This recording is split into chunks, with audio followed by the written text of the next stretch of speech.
Si alguien cuando empieza aquí no conoce bien el producto o no sabe las ventajas, los beneficios que tiene, difícilmente va a poder hacer este negocio como Dios manda. Con lo cual, lo primero que debería hacer es buscar información donde sea. Hay suficiente información por todas partes, incluso que esté relacionada con información proveniente de la compañía, con lo cual lo primero que debería hacer es hacer eso para poder entenderlo, para poder quererlo, para poder después ofrecerlo a las personas que hay ahí. Porque si al final no tenemos clientes, no tenemos nada, ¿no? Lo importante en cualquier empresa es que al final haya clientes que utilicen nuestro producto. Y la ventaja que tenemos nosotros es que tenemos el 100% de la población como clientes. Pero bueno, sin más dilación, vamos a empezar con esta presentación. A ver si esto... Mira, se está hablando constantemente de que nos viene una crisis encima. Estamos con cantidad de informaciones en la que están anunciando una posible nueva recesión, una posible nueva crisis importantísima a nivel mundial.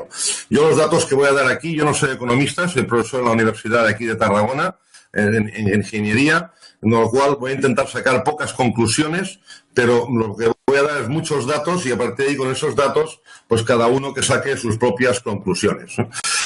Lo primero es, delante de una crisis y delante del tener que ahorrar para el día de mañana, para poder tener algo con lo cual poder vivir sin tener que depender de un trabajo, lo que llamamos tener algo para la pensión, ya que está hoy en día tan cuestionadas las pensiones, tenemos toda una serie de productos financieros en los cuales podemos poner nuestros ahorros, planes de pensiones, fondos de inversión, cuentas de ahorro. Estamos hablando aquí en España, probablemente en otros países hay otros productos financieros. Y otra alternativa bastante, cada vez más utilizada por muchísima gente, es el ahorrar dinero en casa. Está sucediendo cada vez más que mucha gente, por desconfianza con los bancos, por desconfianza con el sistema monetario, lo que está haciendo es poner dinero, guardar dinero en su casa. Evidentemente esto de las fotos a nivel de WhatsApp, pero creo que refleja muy bien lo que queremos decir. Entonces, lo primero que hay que hacer para poder planificar el día de mañana, el futuro financiero, es educarse en la historia del dinero, en las finanzas, en la economía global y en el mundo financiero de forma genérica. A partir de ahí, lo primero que hay que entender qué es lo que significa divisa y qué significa dinero, qué diferencia hay entre divisa y dinero. Fijaros, a nivel cuando hablamos de divisas, hablamos de algo que tenga un medio de intercambio, que sea unidad de cuenta, que sea divisible, portable, durable, fungible. Y esto en realidad es cualquiera de las divisas que hoy conocemos en el mercado. La única diferencia con el dinero es que además de todo esto, tiene que ser reserva de valor sobre un largo periodo de tiempo. Y esto no sucede con ninguna de las divisas que tenemos hoy a nivel mundial. Espero con lo que expliquemos aquí se entienda un poco. Decía Winston Churchill que para poder entender el futuro, cuanto más atrás, cuanto más entiendas el pasado, más fácil será poder entender qué puede suceder. Por lo cual vamos a ver un poquito cuál es la historia del dinero y de dónde proviene. Fijaros, todo empezó en el Antiguo Egipto. Ahí empezó a intercambiarse oro y plata por distintos productos y servicios, solo que ahí aún eso no era dinero, eran piezas de distinto tamaño, distintos grados de pureza, no tenía nada a precio, o sea, aún era muy complicado. En realidad fue en el reino de Libia, 630 años antes de Cristo, cuando apareció las primeras monedas, ¿no? Esas monedas tuvieron ya mismo peso y tamaño y fue en realidad donde se supone que es donde aparecieron las primeras monedas en la historia de la humanidad. Pero en realidad fue Atenas la primera sociedad que estableció el mercado libre. Allí, a partir de ahí, es cuando se implantó lo que hoy conocemos como mercado libre. Fijaos bien porque en Atenas llegó a ser una superpotencia a nivel mundial, en el momento en que entró en las guerras del Peloponeso y en el momento que empezó a crear grandes infraestructuras públicas, se encontró con demanda de dinero, necesitaba más dinero. Y lo que hizo es empezar a devaluar la moneda. Se encontró con los primeros problemas monetarios. Fijaros que se dieron cuenta de que como las piezas de oro, si recaudaban piezas de oro, monedas de oro, podían fundirlas, meter un poco de plomo ahí dentro y crear más monedas. Y a partir de ahí lo que hacían es sacar más monedas de las monedas que habían recaudado. Y ahí fue la primera vez en la historia que se produjo una devaluación de la moneda. Y en base a este gasto brutal en guerras y en obras públicas, pues empezó a tener problemas económicos, problemas monetarios, y fue la primera situación en que se estableció o se vio lo que se entiende ahora por un gasto deficitario. Supongo que esto os debe sonar porque está pasando hoy en muchísimos países y lo oímos cada día en televisión. Fijaros que cuando todo empezó, en el año 73, el dólar o el dinero estaba respaldado automáticamente por oro. El billete de $20 era respaldado por $20 en oro. Esto, vemos un poco la historia, lo que al principio era un billete que el cual te podían dar oro a cambio o que estaba respaldado totalmente por oro. Estados Unidos se había convertido en la primera potencia mundial gracias a que todo el mundo le pagaba en oro, ¿no? Se estableció el sistema Bretton Woods y a partir de ahí todas las divisas del mundo se relacionaron a través del dólar y el dólar se estableció una correspondencia automática con el oro. Y ahí se crea un nuevo sistema monetario, ¿no? A partir de ahí Bretton Woods establece un ratio de reserva del 0%, con lo cual cualquier dólar equivale a un dólar en oro. Esto es el relato de la historia. A partir de los Estados Unidos empiezan a exportar dólares por todo el mundo. Esto es una manera brillante de exportar lo que llaman inflación. Pero bueno, en cualquier caso, esto hablaríamos en otro momento. Fue entonces que Charles de Gaulle y socios suyos en Europa se dieron cuenta del fraude, de que había más dinero que oro, y desde Francia se empezó y varios países continuaron pidiendo el oro a Estados Unidos, o sea, utilizando el sistema Bretton Woods y cambiando el oro o el dinero que tenían, los dólares que tenían, para que les devolvieran el oro. A partir de Estados Unidos perdió el 50% del oro que tenía. Y se produjo un pánico bancario y a partir de ahí, en 1971, que existían 12 veces más dólares creados que oro, Nixon no tuvo más remedio que salirse del sistema Bretton Woods y abandonar el patrón oro. Esto fue, como llamo yo, el principio de la debacle, o al menos lo que parece que sea así.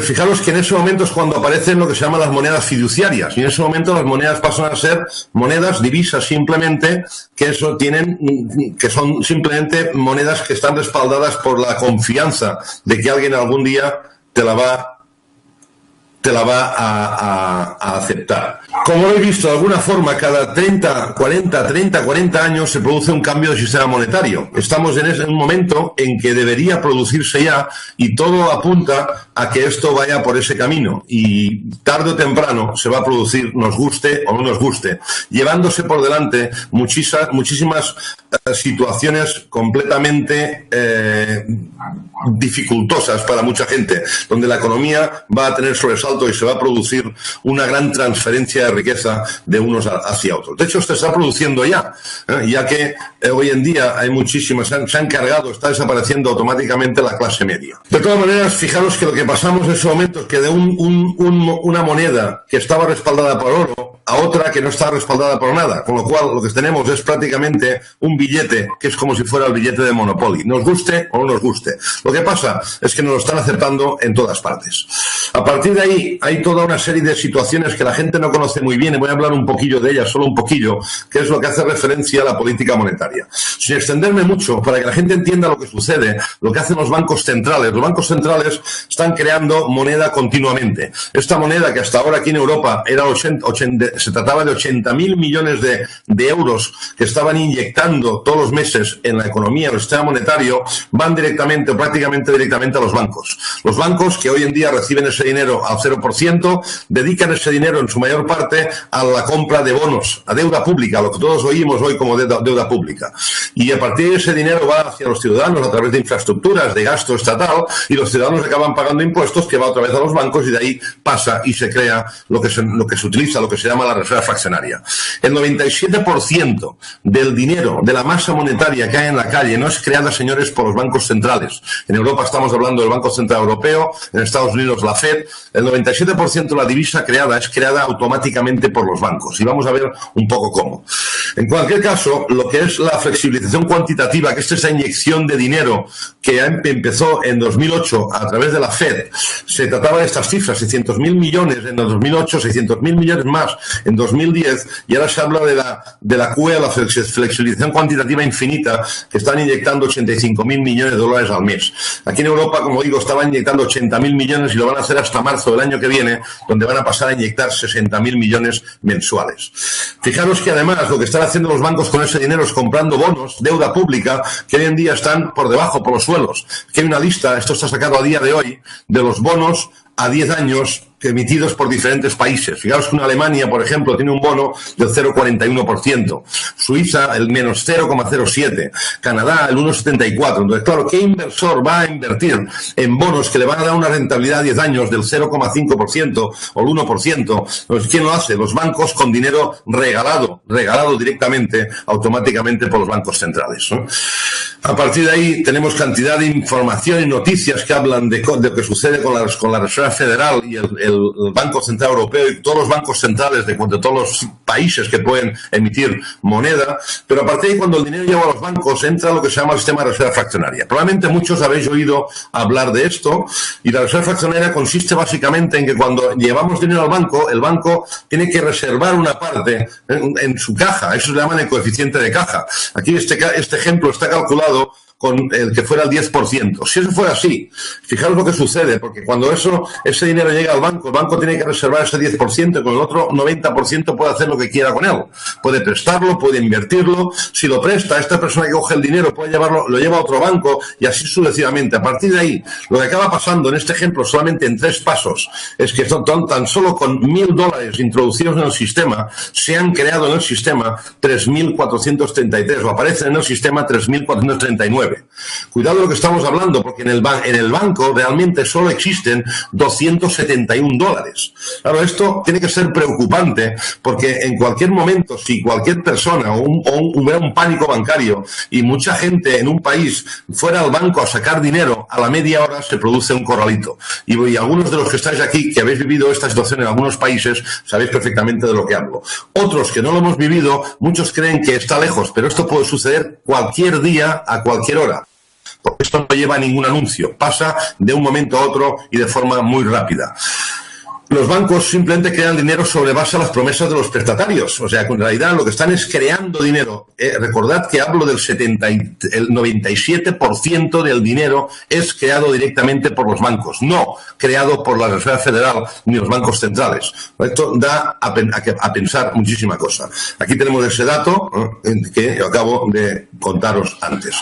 En cualquier caso, fijaros que esto es un esquema, o lo que se ve en esta gráfica es que a partir del 2008-2010 se empezó a crear a través de la Reserva Federal Americana la creación de moneda. Fijaros cómo ha crecido la cantidad de moneda inyectada en el sistema monetario a nivel internacional. Esto ha pasado en Estados Unidos, pero podemos hablar de Canadá lo mismo, de Australia lo mismo, de Sudáfrica lo mismo, Rusia lo mismo, y así todos los países que vayamos analizando uno a uno. Se han dedicado a crear masa monetaria de una forma brutal durante los últimos 10 años. De hecho, fijaros en este dato, desde el año 2000 hasta el año 2009 se había creado $1 trillón, $1 trillón americano, $1 en masa monetaria. Del 2009 al 2015, tan solo en ese tiempo, 4,5 trillones. Es una barbaridad. Hemos creado más masa monetaria, más dinero en los últimos 8 años que en 216 años anteriores. Y esto, señores, tiene fecha de caducidad. Esto pasa con todos los bancos centrales. Aquí tenemos un esquema de los diferentes bancos centrales y cada uno está haciendo lo mismo en distintas magnitudes. A partir de ahí tenemos frases como la de Roslich, que dice: dame el control sobre el dinero de una nación y no me importará quién redacte sus leyes. Así estamos, que hoy en día el control del mundo está básicamente en manos de 4 familias o 10 personas. Y fijaros una frase que todos habéis oído de Henry Ford. Está bastante bien que la gente no entienda el sistema monetario. Dice, si la gente lo entendiera, mañana habría una revolución. Y la verdad que la información está ahí, pero no todo el mundo la entiende, no todo el mundo se para a analizarla y a mirar a ver si realmente está ahí. Pues bien, fijaros, señores, que cuando los bancos centrales crean moneda y lo que hacen es dar dinero a los bancos para que compren bonos, lo que se crea es lo que todos oímos en la calle como deuda pública.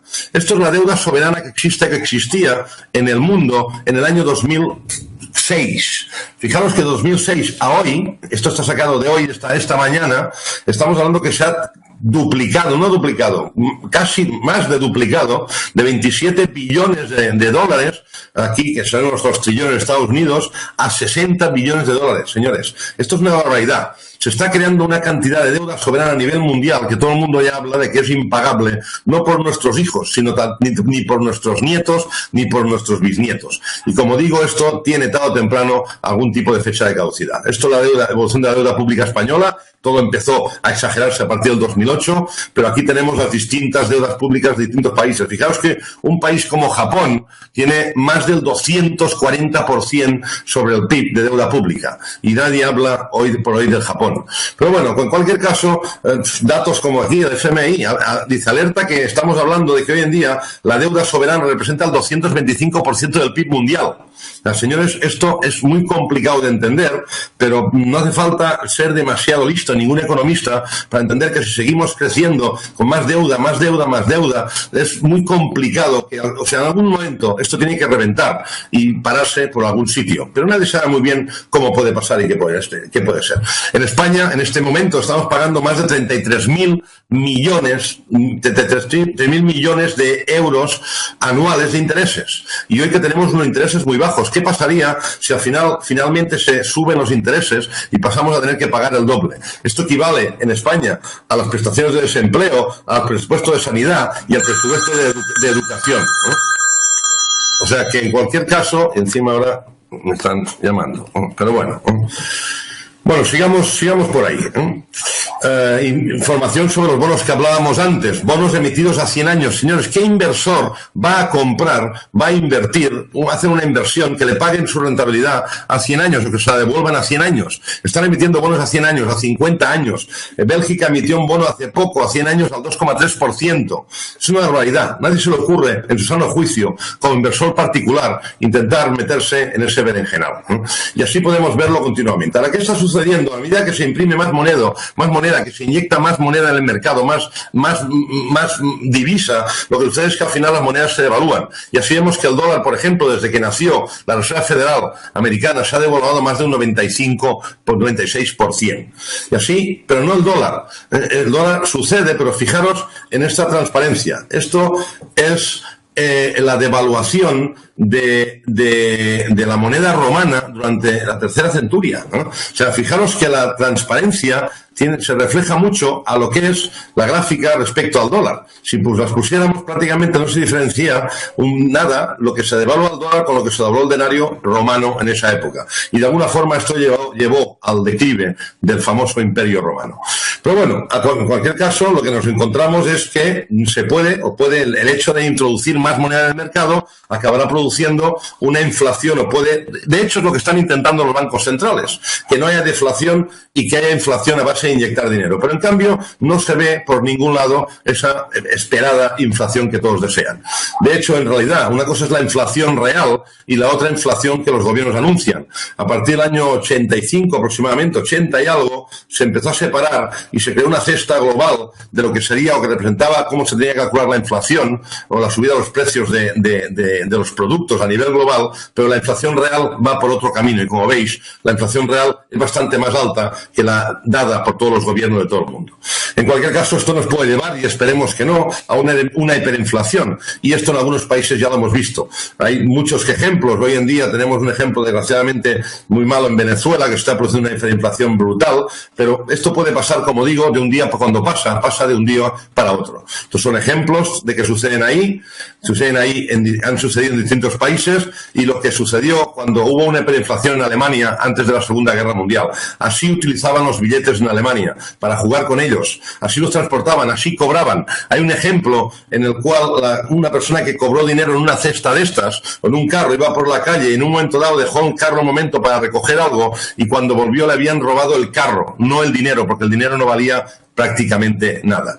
Esto es lo que pasó, como digo, antes de la Segunda Guerra Mundial en Alemania. Monedas que con 100 billones de dólares en Zimbabue puedes comprarte huevos y cosas así, que podemos encontrar ejemplos en muchas partes del mundo y esperemos que no siga pasando. Bueno, pasará, nos guste o no nos guste. Lo que queremos que nada nos pase en nuestro país. Lo que pasa es que siempre lo vemos todo muy lejos y en realidad las cosas no están tan lejos como parecen muchas veces. Pero bueno, a partir de ahí también vamos a hablar un poco de las entidades financieras, porque las entidades financieras que están ahí es el recurso que tenemos para depositar nuestro dinero, y cuando vemos, por ejemplo, los seguros de incumplimiento crediticio que existen hoy, el riesgo bancario, cómo ha crecido en los últimos años, porque en realidad hoy en día prácticamente todos los bancos deberían estar en quiebra. Lo que decía antes, si todos fuéramos, una parte importante, fuéramos a buscar nuestro dinero a los bancos automáticamente cierran sus puertas, porque ese dinero, señores, no existe. Son apuntes numéricos, básicamente. Aquí tenemos ejemplos como Deutsche Bank, que últimamente se ha oído hablar mucho de él. Esto, si os fijáis, es una comparativa de la gráfica de Lehman Brothers cuando quebró con la gráfica del decrecimiento de Deutsche Bank en los últimos, desde el año 2002. Cuidado de lo que estamos hablando, porque lo que pasa es que Deutsche Bank tiene una implicación brutal. Fijaros, hoy en día tenemos unos productos financieros que llaman derivados. En el mercado inmobiliario, cuando hubo algo parecido y apareció el problema de la subprime y explotó la burbuja inmobiliaria, bueno, era todo productos reflejados con el sistema inmobiliario, pero hoy en día hay cantidad de productos derivados que están reflejados, nadie sabe muy bien respecto a qué. Pues bien, solo Deutsche Bank tiene una exposición a derivados 20 veces superior al PIB de Alemania. Esto es un riesgo brutal, brutal. Lo que pasa es que Deutsche Bank, por ejemplo, para hablar de un banco, pues tiene una implicación a nivel global demasiado grande. No solo Deutsche Bank, hoy han dejado crecer tanto los bancos o algunos bancos que es muy difícil que los cierren o los declaren en quiebra. Los van a proteger y hacer que estén ahí, pase lo que pase en cualquier momento. Pero no solo esto, fijaros que la exposición de los 25 principales bancos de Estados Unidos tienen contratos, estamos hablando de 236.000 billones de dólares en contratos de derivados, ¿no? Y una famosa frase de Warren Buffett que dice: los derivados son armas financieras de destrucción masiva. Esperemos que no tenga tanta razón como yo creo y no acabe produciendo esa posible o alarmante crisis que la cual todo el mundo habla que se nos viene encima. En cualquier caso, el bail-in, voy a pasarlo por encima, lo que ha sucedido que desde aquí en Europa, por ejemplo, desde el 1 de enero del 2016, hay una directiva europea que lo que dice es que si un banco entra en quiebra, quien tiene que asumir las pérdidas no tiene que ser rescatado por el gobierno, sino que tiene que asumir las pérdidas de acreedores, accionistas, bonistas, depositantes. Esto hay una directiva, como digo, en Europa que se puso en marcha el 1 de enero de 2016. Eso significa que pueden acabar de alguna forma pagando los que menos tienen. Polonia logró reducir la deuda pública confiscando fondos de pensiones privados. En Chipre se llegó a perder un 47% de los depósitos que excedían el límite de 100.000 euros, señores. Esto fue una expropiación tal cual. Información respecto de distintos economistas aquí en España que hablan de lo que Chipre fue un pequeño experimento. Lo que hizo en Chipre fue probar qué pasaría en un país muy pequeñito donde no había repercusión, pero que esto puede ser una extrapolación a cualquier país del mundo. Vamos a pasar un poco más rápido para no entretenerme. Hablo de los bancos, situación bancaria, que todos conocemos un poco. Estamos hablando que, por ejemplo, mirad, desde hace muy poquito, esto hablamos hace tiempo, que los bancos están empezando a cobrar. Esto hace 10 años era impensable. Santander y BBVA ya este año han empezado a cobrar a los clientes el 0,4% a todas las personas que tienen por encima de 100.000 euros en el banco, ¿no? Esto es una barbaridad. Como digo, hace 10 años era impensable que te cobren por dejar tu dinero en el banco. Y como digo, esta pequeña noticia es que los alemanes empiezan a ahorrar a la japonesa. Cajas fuertes y en casa. Empezar a tener dinero en casa, porque te cuesta mucho dinero tenerlo ahí.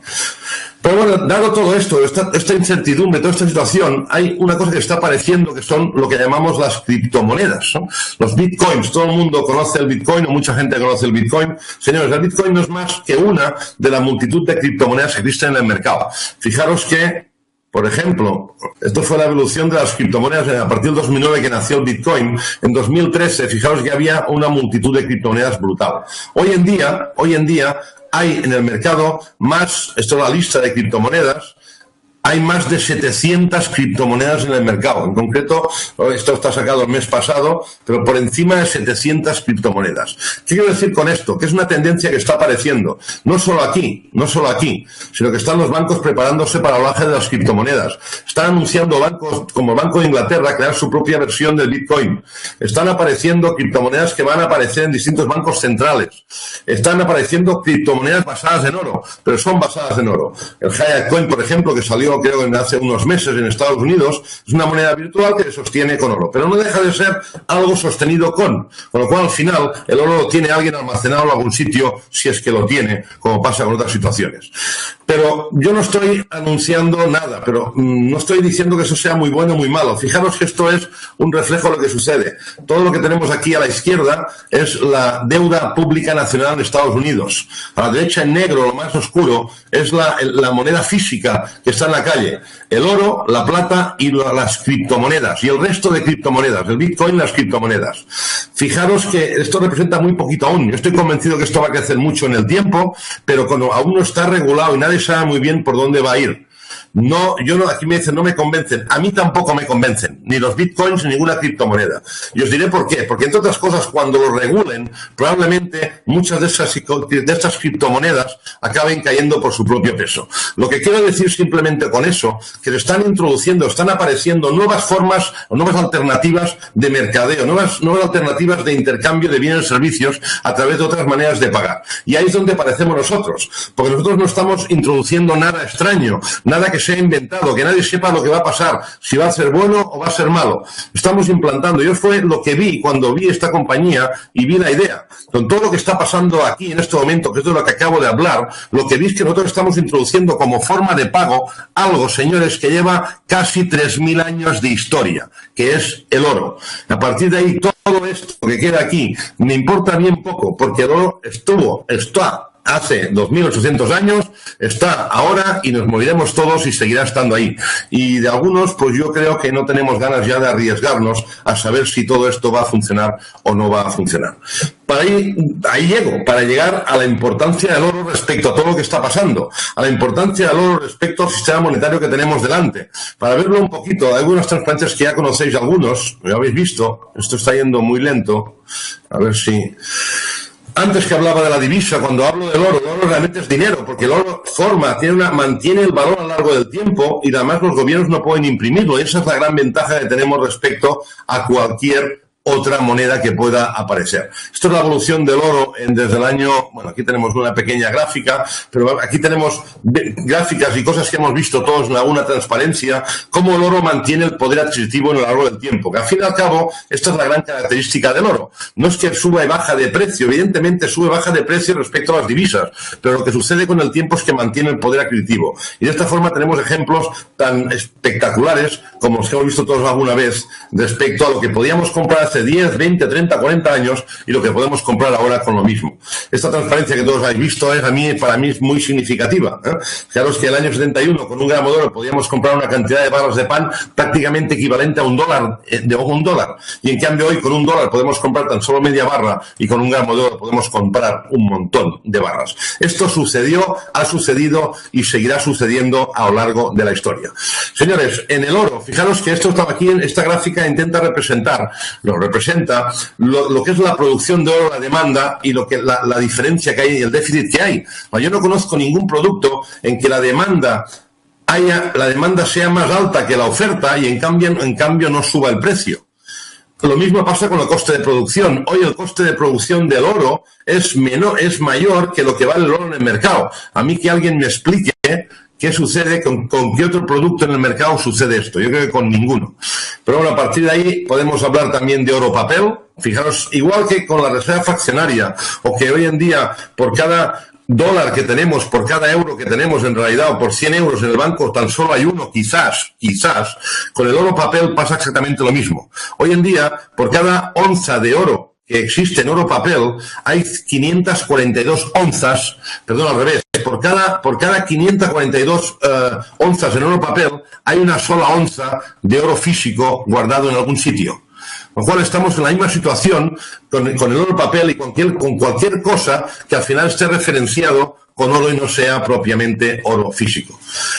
Aquí una pequeña esto, pero bueno. Fijaros en los precios, un pequeño ejemplo del crecimiento del oro a lo largo del tiempo. Pero vamos a entrar un poco más en detalle en esto.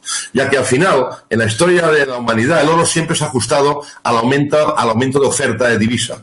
Y por esto he hablado antes de lo que sucedía o lo que sucede con el aumento de divisa que pasa constantemente por parte de los bancos centrales. Digamos, al principio de todo, esto era la base monetaria en Estados Unidos y teníamos una equivalencia correspondiente en oro. Desde 1900 hasta la creación de la FED, la cantidad de divisa y la cantidad de oro en circulación eran exactamente iguales. Pues bien, vamos a ver qué ha sucedido a lo largo de la historia con esta cantidad o la masa monetaria y lo que es el precio o la reserva de oro. En un momento dado, cuando se creó la Reserva Federal, se empezó a imprimir dinero, todo esto en la Primera Guerra Mundial. Y ahí se empezó a distanciar lo que era la base monetaria de la reserva de oro que había en los gobiernos, ¿no? Fijaros que esto representa, por un lado, la divisa en circulación y la línea de abajo, el valor en oro en tesorería. A partir de ahí, aproximadamente en 1933-34, el oro vuelve a recuperar el valor respecto a la masa monetaria. Es la primera vez en la historia que esto sucede. Y la onza pasó de $20 a 35 en muy poquito tiempo. Pero vamos a continuar. En la Segunda Guerra Mundial, durante la Segunda Guerra Mundial, que se necesitó constantemente más dinero para financiar esa guerra, se volvió a aumentar de nuevo esa masa monetaria y empezó a crecer otra vez esa masa monetaria. Llegó a aumentar, fijaros, un 117% de aumento de oro durante la Segunda Guerra Mundial. O sea, lo que sucedió en ese momento que Estados Unidos estaba imprimiendo muchísimo dinero y por otra parte solo aceptaba oro a cambio de vender sus productos y materias primas al resto del mundo. Por eso, de alguna forma, Estados Unidos se convirtió en una superpotencia. Ahí es cuando Charles de Gaulle y Francia empezaron a reclamar su oro, cuando se dieron cuenta que todo era un farol y de alguna forma, pues se tuvieron que salir del sistema Bretton Woods o se tuvieron que quitar del patrón oro Nixon.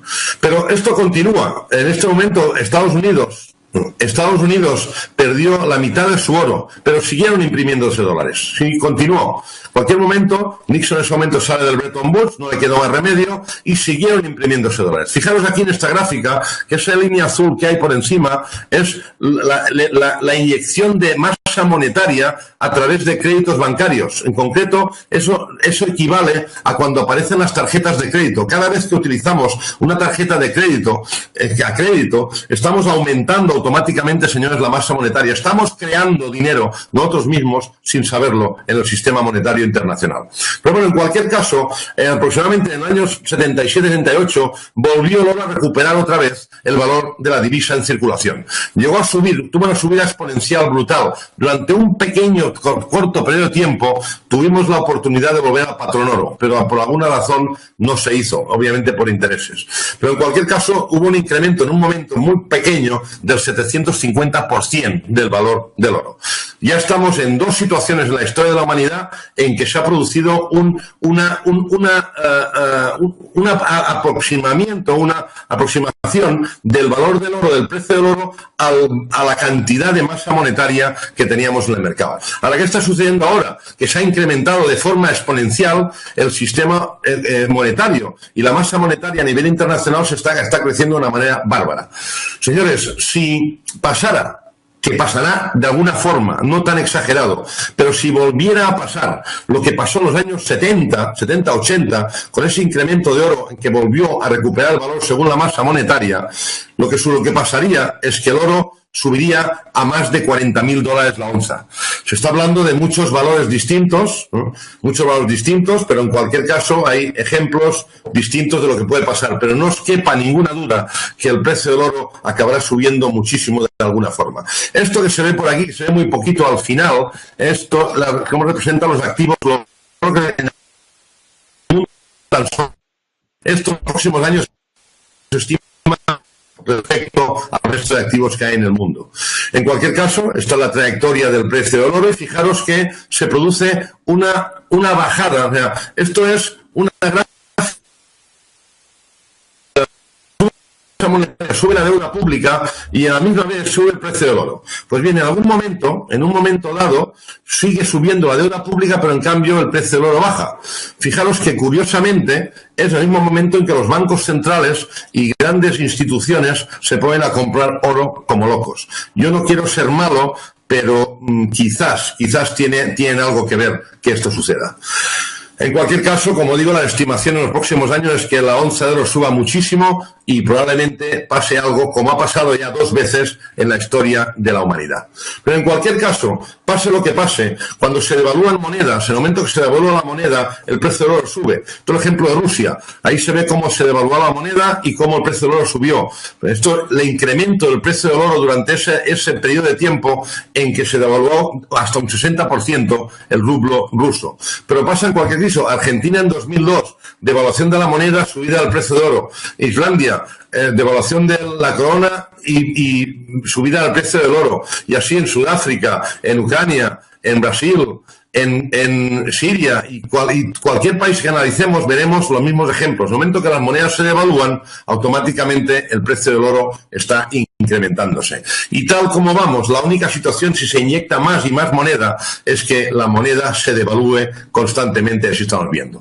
Fijaros, señores, esto es una gráfica en la que se presenta el valor, cómo se incrementa o decrementa el valor del oro respecto a distintas divisas. En cualquier caso, más o menos es equivalente, muy parecido, pero si fijamos en Europa, en Estados Unidos, la media al final es de por encima de un 12% de rentabilidad, lo que podemos obtener. Esto no se obtiene en ningún fondo. Entre otras cosas, porque la rentabilidad que obtengas en algún fondo o algún producto financiero, si después la moneda se devalúa, ¿dónde está esa rentabilidad? Podemos perder muchísimo dinero en muy poco tiempo. Ahí están las subidas radicales de oro. Fijaros que las subidas del precio del oro se han producido siempre antes de una crisis financiera global. No sé si lo que nos dicen que nos viene encima en esta posible crisis vuelva a pasar, pero muy probablemente todo se corresponda y cuando nos venga esta crisis sea cuando se produzca este aumento brutal del posible precio del oro. El oro, como todos sabemos, es lo más liquidable que hay en el mercado y a partir de ahí ver un poco quién es el que compra oro. Cuando miramos quién compra oro, nos damos cuenta que lo compran grandes fondos de inversión, que lo compran bancos centrales, que son las reservas de los distintos bancos centrales en el mundo, que lo compran, aquí un poco la información, bancos de información sobre distintos bancos centrales que compran distintas cantidades. China y Rusia están comprando oro de forma muy grande, muy masiva. Todas las distintas reservas internacionales de oro. Fijaos que España estamos en la cola prácticamente de los países.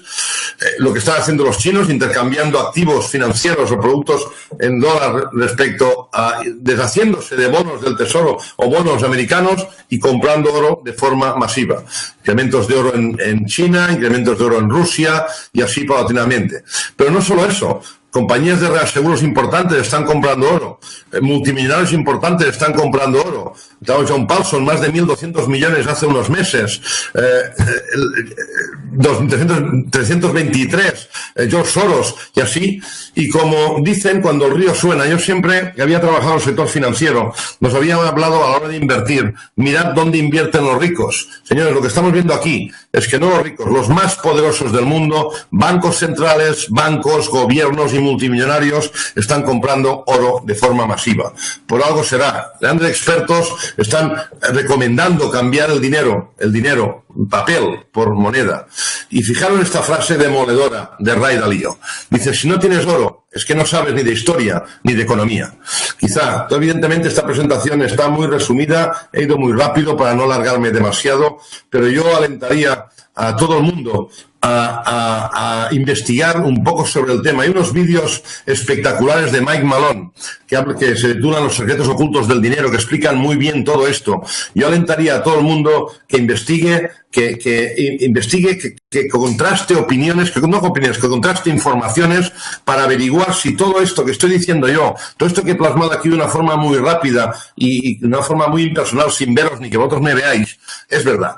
Porque si esto es verdad, señores, no nos queda más remedio que empezar a acumular oro. Y si entendemos esto, si nos creemos esto, si valoramos esto como es, si es verdad, es cuando saldremos a la calle a ofrecerlo de forma masiva a todo el mundo y ayudando a miles y miles de personas que de alguna forma protejan su patrimonio para los que nos puede venir dentro de muy poquito tiempo. Lo que estamos haciendo simplemente es cambiando el papel moneda, esa moneda fiduciaria que no está respaldada absolutamente por nada, por una moneda superior, por una moneda que lleva, como digo, 2.800 años de historia. No ha habido ninguna otra moneda en el mundo que haya permanecido sin que desapareciera. Ya lo decía Karl Marx, el oro circula porque tiene valor, pero el papel moneda tiene valor porque circula. yo simplemente os dejo con esta reflexión, espero que sirva para algo, pero simplemente no que se quede ahí, sino alentaros a intentar obtener más información para aseguraros, para estar convencidos perfectamente de todo lo que sucede aquí, de que si esto es verdad o no es verdad, transmitirlo a la calle, transmitirlo a todo el mundo, para que en los próximos 5 años, como decía Harald en ese vídeo, sean los años de la explosión de esta compañía, en la cual aún, desgraciadamente o afortunadamente, no hemos hecho absolutamente nada. Yo os aliento a que tiráis hacia adelante y a que seáis parte de lo que esta compañía puede llegar a ser en esta fantástica revolución.